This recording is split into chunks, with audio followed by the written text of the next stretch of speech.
Saudara, Kejaksaan Negeri Ambon musnahkan sejumlah barang bukti hasil kejahatan.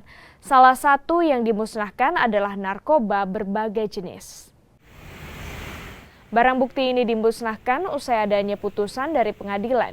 Barang bukti yang dimusnahkan merupakan hasil sitaan dari 82 kasus periode Januari hingga Juni 2022. Sejumlah barang bukti yang dimusnahkan diantaranya sabu-sabu, ganja tembakau gorila, hingga senjata api rakitan. Jadi ada berbagai kasus baik narkotik maupun juga ada penganiayaan dan juga ada membawa senjata tajam ataupun senpi tanpa izin.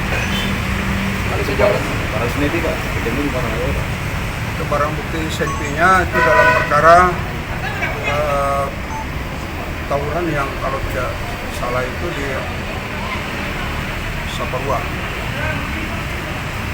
Itu kalau ganja kurang lebih ada sekitar 20 gram jenis sabu ini.